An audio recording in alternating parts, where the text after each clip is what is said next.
Many thanks for your company here. Now, businesses operating in predominantly small-scale mining communities are struggling to survive following the ban on galamsey.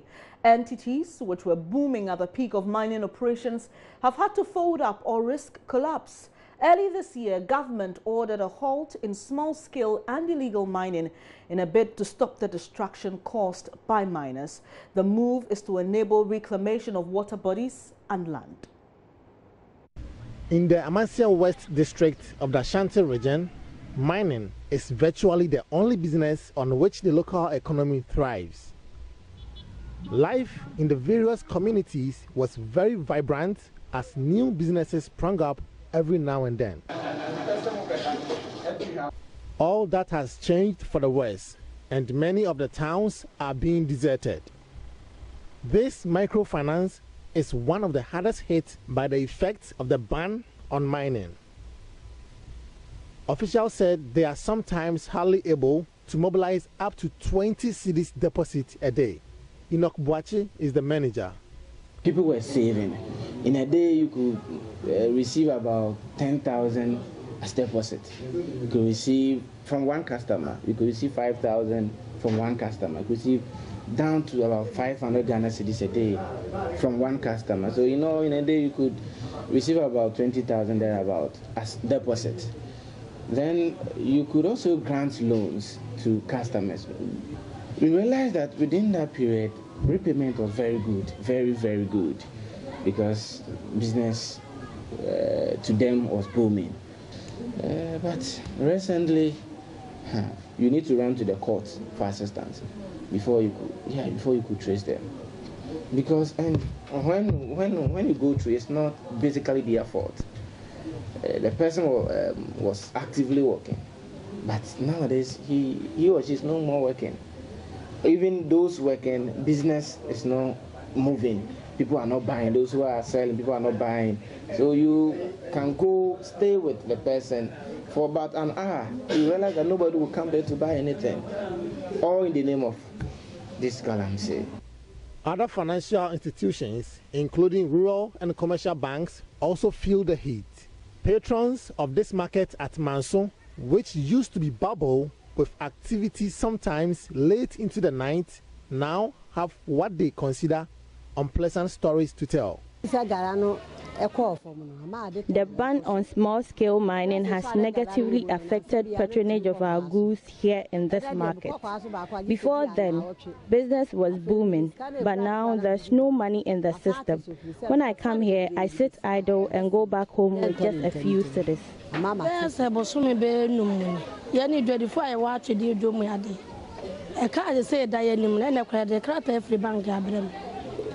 I took a loan from the bank to run this business. Patronage has gone down due to the ban. I can't get money even to pay back my loan at the bank. We are struggling here. We want authorities to regularize the small-scale mining so our business can come back to life.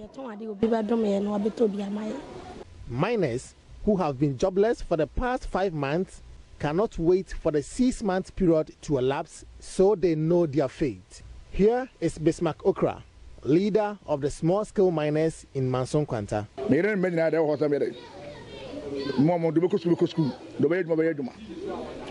I have employed over 250 workers, including graduates. Following government's ban on mining, we are in serious financial crisis. There is so much distress, especially among the youth. We side with the authorities to regularize mining. We are ready to pay tax to the government. All we are waiting is for the government to issue us a license to operate.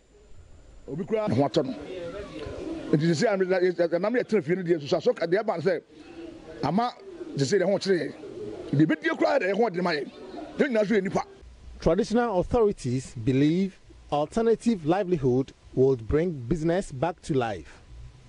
Here is Manson Kwanta and Yinasehene, Nana Akrasi Frempong. This community is predominantly cocoa farming and mining. Once the mining is restricted, government must look at alternative sources of livelihood, such as cocoa processing factory, through the One District, One Factory agenda. This way, we can resuscitate our business life, which has been badly affected by the ban on mining activities.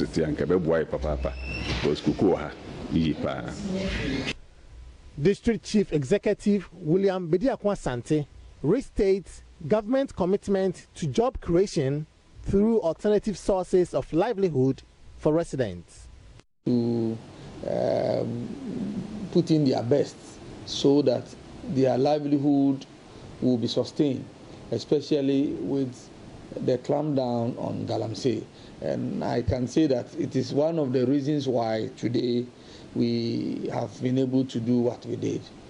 We have been telling them that they cannot depend on small-scale mining, all their lives. Nana Sensumensa reporting for Joy News. Away from the mining sector, the presence of holes and patches on plant leaves most likely depicts disease. Farmers out of panic are compelled to look for pesticides to get rid of transmission agents. There are, however, questions about whether it is the case all the time. Kwesi Deborah explores holes and patches on crops farmers should be worried about or otherwise. Scientifically known as Hibiscus sclerophyra, this plant is locally known as beto. It's linked to its love affair with granite soup. Many have, however, discovered characteristic holes on the leaves. They are caused by one main culprit, the flea beetle. It is named so because of the ability to jump like fleas when it is disturbed. Flea beetles can be a headache to many farmers as they attack major agricultural crops. At the Crops Research Institute, one of the potato varieties, Apomodin, is almost ready for harvest. Like the beetle, however, it is riddled with holes. A process known as tuber bulking involves transportation of sugars from the leaves to the tubers and turn into starch. The reverse can occur if plants are under stress, resulting in lower yield and poorer market quality. Vine growth will consume nutrients at the expense of tuber growth. Dr. Ernest Berfi is a cocoyam and potato breeder. So the root formation, storage root formation starts as from 2 months going. And during that time, the emphasis of channeling or transferring the starch that is produced in the leaves goes more into the formation of the roots than in the leaves. And for that matter, the plant has a mechanism to manage this transfer of photosynthesis or the starch from the leaves to the roots. During those times, the mature leaves of sweet potato that are found to be under the leaves or larger are not active in producing starch or photosynthesis. And so they also tend to depend on the photosynthesis or the starch that are being produced by the active young leaves.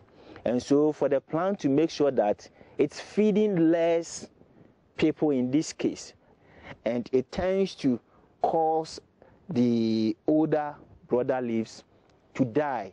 We say it in senescence. He, however, has this caution for farmers.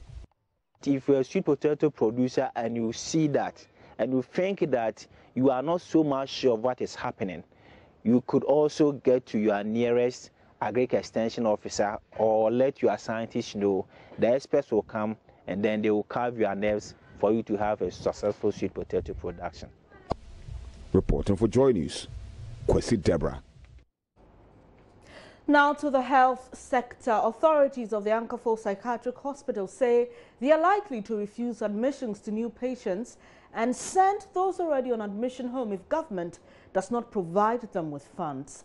According to the medical director of the hospital, all the hospital receives are assurances of the provision of funds and other medical supplies.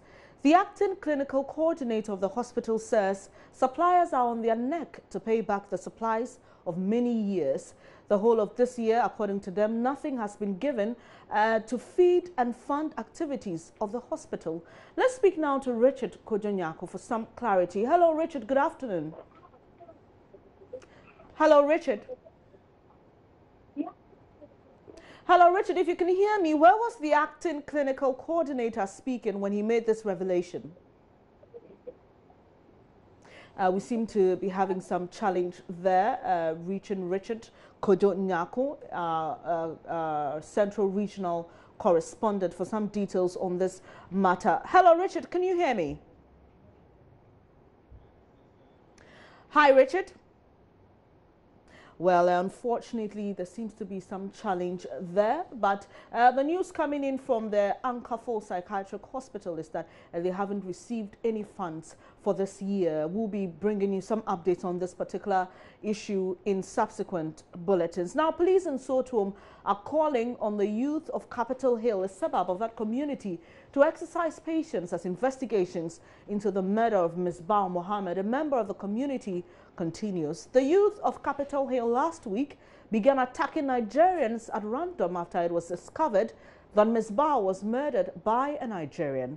Though police have the suspect in custody, they were forced to return to the community and place 26 Nigerians in protective custody because the community members ganged up on Nigerians in general.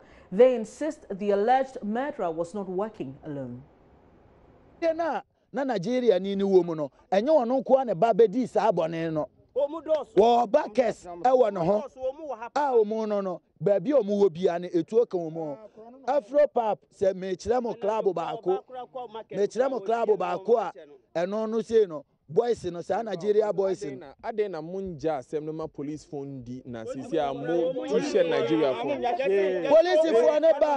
police for ne ba ya share Nigeria phone omu anya ya share police for na aka say nya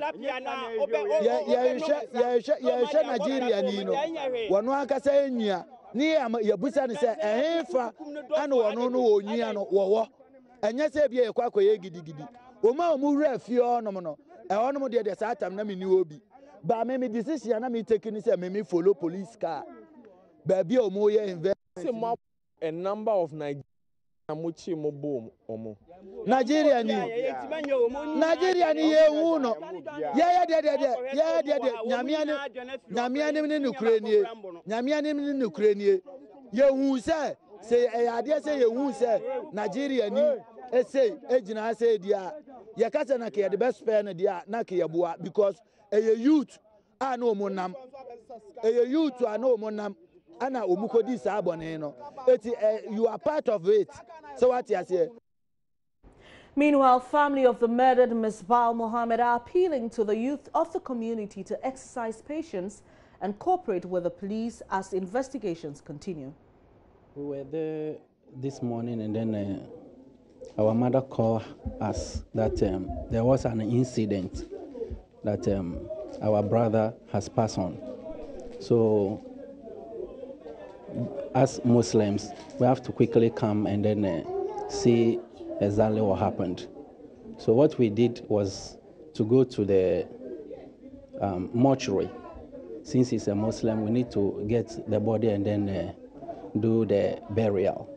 But the mortuary man said, since it's a police case, we have to come to the police and then get a report. So at the moment, we are waiting on the report from the police to get the body and then give him a befitting burial. That is what we are waiting now. Did you know if he had any problem with someone that could have caused a misunderstanding leading to a stabbing? Actually, no. No, we don't know of anything of that sort. The youth in the community seem to have taken a position and they are angry and they've attacked even a police patrol. What is the view of the family to this? They just came here and then we saw their reaction. What we asked them to do is to calm down. Let's get the body, give him a befitting burial. It has already happened. So we would like to take this opportunity and then entreat each and everyone to be calm and then be patient. And then we get the body buried. That is what we have to tell the whole community. The Sotom District Police Commander, DSP Kwesi J.C. Aferi, has added his voice to the calls for calm among the youth. He expressed surprise that the youth would react with violence as the police has enjoyed a cordial relationship with them in the past. DSP Aferi told Joy News the Nigerians in custody will stay with the police till the situation improves. The deaths have taken place already, and police, we have the suspects in our custody already, and we have assured them that we are doing investigation and the culprits will be brought to book. We don't understand why the youth should take the law into their own hands. Have you made any arrests since you came back? No, we haven't. We are still looking around. We managed to earlier take some pictures. So we are trying to go through the pictures and trying to do some identifications. So we don't want to arrest anybody who is not linked to any crime. So we want to hit direct on the suspects, those who committed the crime, and arrest them. How long are you willing to hold the Nigerians, and how many of them do you have with you now? No, for now they are victims. People are trying to attack them, and we rescued them. So, as I speak to you, the divisional commander himself, I'm the district commander for Sotion, the divisional commander himself has taken them to the divisional headquarters. And I don't want to speak for him, but once they are victims, he's going to find a good place and or somebody who can stand in to keep them or keep them in safe hands. So that is what I think he will do. How many are they? As I said earlier, they are around 18 to 19. Earlier, those who got injured are 8. Those we rescued without any injuries are between 18 and 19 in number. We are trying to maintain the peace and protect lives in the area. How many men did it take? How many men did you have to commit to this? Enough men. I can't give you the number because of security reasons. But you can see enough patrol vehicles around, including the FPU. I want to talk to the youth of Ghana. We have been saying this every day, that it is not right to take the law into your own hands. It has been happening, and we have been talking about it. And we don't know how far to go by always taking the law into their own hands, whilst the police are there to do their work. A crime has been committed, police came in, have done arrest. What is the problem again? We don't see the problem here. So we want to advise the youth of Ghana to exercise patience in dealing with some of these issues. You're watching Joy News today with me, Benis Abubedo. Let's go back to that earlier story where authorities of the Ankaful Psychiatric Hospital say they are likely to refuse admissions to new patients and send those already on admission home if government does not provide them with funds. According to the medical director of the hospital, all the hospital receives are assurances of the provision of funds and other medical supplies. The acting clinical coordinator of the hospital says suppliers are on their neck to pay back the supplies of many years. They say the whole of this year nothing has been given them to feed and fund activities of the hospital. Let's speak now to Richard Kojanyako, Central Regional Correspondent, for some clarity. Hello, Richard. Yeah, hi, Benny. Where was the acting clinical coordinator speaking when he made this revelation? Well, she was speaking at a donation by the Latter-day Saint Church. They went to donate some items, some toiletries to the hospital and some food items. And so it was upon that one that she made the appeal that, I mean, the whole of this year, government has given them nothing. They are craving for some consumables and some medical things in order to oversee the activities of the hospital. But all they get from government is assurances that, oh, we will bring you funds or we provide the funds, but the funds do not really trickle into their account. And so that is what the medical director. You remember that early this year, the chief psychiatrist, Dr. Antonio Akutiosei, they embarked on some projects, some exercises of unchaining people that have been chained to trees, and they sent them to these hospitals. And so now their population has also increased, and the hospital is also owing some suppliers. Some suppliers did their supplies 3-4 years ago, and the hospital has not been able to pay them back, and so they are refusing to supply the hospital with food items and the others. And you can imagine a psychiatric hospital with the kind of patients that are there, and they are not getting the needed materials to cater for them. And so it was upon that basis that the acting clinical coordinator of the hospital, Dr. M.F. Adazi, made this call. Richard, did she disclose how the hospital is surviving without the funds? Well, what she told us was that the hospital has been on some borrowing spree. They borrow in order to survive because currently there is nothing at the hospital, and they only survive when people come do undertake some donation exercise or them bring them some donations, and that is what the hospital currently lives on. Apart from that one, nothing has really come from government to support the hospital. Apart from these things, they also complain about how to even rehabilitate those people that are better after their treatment. And so she says that it is also a matter of difficulty. Apart from this one, they also complain about land encroachment, that all the lands of the hospital are being overtaken by residents of the area, and their persistent appeals have not yielded any result. Richard, finally, before you go, did she give any timelines to the government and indicate what their next step will be if their appeal is not heeded? Not a specific timeline, but she says that as soon as what was donated to them runs out, they are going to implement what they have said. They told me in the interview, they said that, well, they are not going to refuse admissions because if they admit more people, they are not going to be able to cater for them. And so those already there too would have to go home since they do not have the funds to cater for them. Thank you very much, Richard Kojonyako, coming to us from the Central Region. Now, pregnancy after 4 is risky. That's the revelation by the Executive Secretary of the National Population Council, Letitia Adelaide-Appiah. The revelation comes as the council works towards helping Ghana manage its population well and deal with the associated issues of overpopulation. Now, they believe it's time for Ghana to implement population management policies, or we could face a serious development problem. Executive Director of the National Population Council, Dr. Letitia Appiah, said earlier on Newsdesk it will be needful to make family planning more accessible to Ghanaians. Population management is it's very complex, and it has so many factors. You understand? It has a pull and the push factors. You know, of course, if you build industries in the rural areas, you make easily accessible for, even workers to go there and bring out their children, they will move in there. They will surely move in there. And education is protected.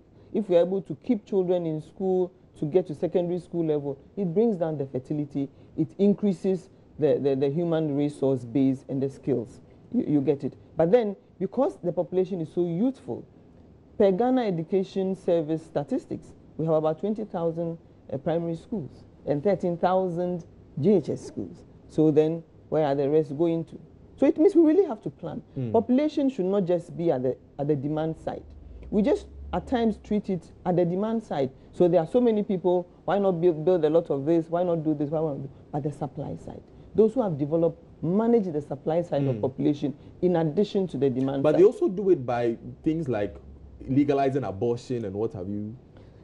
You don't have to, well, abortion, in Ghana there are some conditions under which you can perform abortion. But if family planning is easily accessible, in countries where abortion was very, when planning became easily accessible and free, a country like the US, abortion came down. Because I don't think that any woman would want to, if you can have a family planning, a service, would have a But pregnancy. Would we need something like that in Ghana? Would we need an abortion policy in Ghana? Well, in Ghana, you can perform abortion based on some conditions now. But I think what we need to do is to reposition family planning and make it easily accessible. Because even abortions are more expensive than family planning. So we don't need to make it more accessible to young people, for instance? Family planning should be made easily accessible. Well, John News took to the streets to find out what Ghanaians think about a possible policy to limit the number of children a family can have. There were some divided opinions. I disagree with it because simply because I can see it's not necessary, because I know someone at my village, he has 10 kids, and in this case, are you people going all around Ghana to check, or is you are doing it, you are broadcasting it, or you are doing it on telly? And in Ghana here, do we go according to the laws?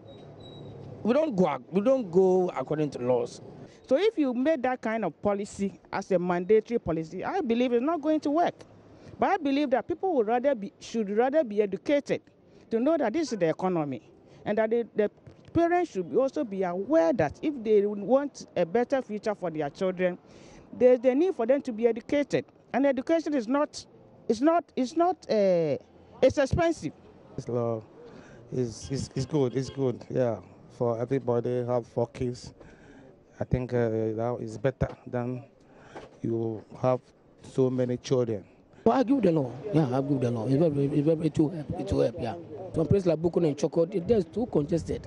And I think they're restructuring the place to help them to build estates so that that can accommodate them. If you know that you can't afford, don't have the children, but you just have the children, then that you can take care of them. Okay. So you have to have what you know that you can take care of them. Okay. Yeah. I don't agree to that. Yeah. Because the population can grow fine, but the facility is there. So if the one can afford, to me, I don't have a problem. Yeah. Let's move away from population issues. After weeks of dissent, the Transport Ministry has withdrawn the road toll levy, which was to be implemented from the 1st of July this year. When the policy was announced, it attracted the largest potential citizen uprising in 3 years, with 7 different unions threatening to hit the streets if it was not reversed. We therefore, got onto the streets also and asked Ghanaians what they think about the reversal of that levy. The buyer, in fact, you know, our cars were for Yati. Say what Trinchers Kakran, yes, we need to know what Kakran. Because a high who could a 12 dog cry into India. There's a DBS Abaca say, Tony, dear, yam petto, because all my can't say I know of our, I could do idea. And we are better since a buy all Mekaka Bay in Mekanto for Muda. 25 to 30 years in the Mekanto for Muda. Then I be a mitria says Kawia. The SEC. I say, Tommy, okay, BSC. A cabacco to Quem and Ra. Tommy Croya be. Ideas about you say, police the yellow wine. Kakito, Obeton also Belgian. Well, brown for the cook. Tell me the 8,000 Ghana. Ghana. Or China filling station. I need to grow also about 10 million. Obet. Fekwan oyi ma gu kemkra okoyi no. Professor akoka no akoka. Dinti ese ni nyi hu nyina ne sa adinti ese ni nyi hu no. Ba won se bibi say ni awoka no. Anka eyade a yetua eto ya yesi yentua ya. Anka eno no wuntua 1,000 Ghana. Ani awutua no every year no. Eno a well, eto de de. Na ko fom pa ma ye dia. Apologies for that. Those were some drivers speaking to Mama Vio Wusuapuaji, indicating that they're excited that this mandatory towing levy has been reversed. Now, Chairman of the Ghana Commuter Drivers Association, Charles Danso, speaking on News Desk earlier, said that the police must do their duty by law and ensure that broken down vehicles are off our roads. If you go to the road law too, Regulation 186, it states clearly that the road authorities should make provision for rest stop points and lay-bys. So, for instance, if I'm walking on a road and I detect fault on my car, I have to go to the lay-by and then park without making the car to be disabled on the road for someone to hit it, you see. Yeah. So they should make that provision. And secondly, they don't have to give the contract to one person to monopolize it. They have to open it so that they will give it to maybe many companies. Some will operate from Kumasi to Tamale Road, Accra. Then you share it for the towing service so that we let the drivers and the owners know that whenever your car is disabled, you have towing agents to come and then tow the car for there and register. And register. So that when your car becomes able on the road, then you move it for because you small.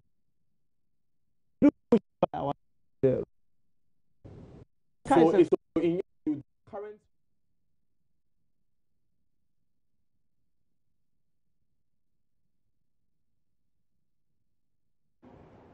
Sincere apologies for the breaking sound. The chairman of the Transport Committee of Parliament, Samuel Aipei, has been speaking to Mama Owusu Boaji about the withdrawal. Statement. He's coming out with an amendment of existing law. He's saying that it's back to Parliament to amend portion of the current LI. So let us show him what come out.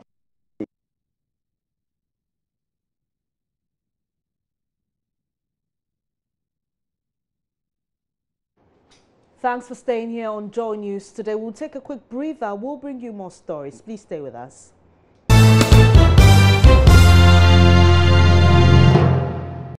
You're still watching Joy News today. Thanks for staying. Deputy Chief of the National Health Insurance Scheme, Dr. Baba Jani Selby, says the authentication devices that have been introduced by the scheme will only be used at areas notable for health insurance fraud. According to her, the NHIS cannot deploy these devices across the country due to the financial cost involved. She made this known during a meeting with a delegation from the Ministry of Health in Mali at the headquarters of the NHIS. 40 million people used biometric authentication to vote just recently. It's not that big a challenge, just that health has peculiar aspects. For the elections, it is 1 day in 4 years. We can all go through that. For health, it is a daily occurrence. The authentication machines are not that cheap. So again, we have to use it wisely. We have to put it in areas where we may suspect fraud, areas of high volume. There's no point in putting it at CHIPS compound that sees 10 patients a month. So there are lots of different ways we are using to try to mitigate the fraud aspect. Everything has a cost. Everything has a cost. So you have to balance out, is the cost worth the benefit you are going to get? And so, as I said, it's about placing the machines in strategic places to make sure that the benefit we're getting is more than the cost. All right, thank you. Leader of the delegation of 5 from Mali's Ministry of Health, Dr. Duga Kamara, explained the purpose of their visit. Speaking through an interpreter, he mentioned that Ghana has advanced in healthcare insurance as compared to Mali, and it's their desire to learn from their neighbors. Non, bon, on ne sait pas à peu près, mais on a décidé de visiter 2 pays africains, puis 2 pays européens. On suppose que le Ghana est en avance sur nous par rapport à la couverture maladie sanitaire. C'est pourquoi on a décidé de faire une visite ici. Okay, we have decided to come here because we know that Ghana is a bit forward compared to Mali. Because in Mali, we have decided to visit 2 African countries and 2 European countries. The choice of Ghana, we think that is the best. On souhaite quand même voir, puisque nous, on est à 22%. Donc la couverture de 80% pour la 100%, c'est ça qui nous pose problème. Donc ça, cette partie concerne les paysans, ceux qui ne sont pas dans un système formel. Donc c'est va être intéressant. Et puis mettre en place les mécanismes de gestion pour ce qu'on soit bien géré. Okay, the principal objective is to learn how we have 20%, and we are looking for 100% to cover all the country. This is the goal. C'est comme les pays, mais la difficulté quand même c'est la gestion, la mobilisation des ressources, puisque pour couvrir les paysans, il faut faire des mutuelles de santé. Donc c'est là-bas on est à 5%. Okay. Donc ça veut dire que c'est un effort qui est demandé. It is just like all the African countries. The problem is that we are a bit, let us say, late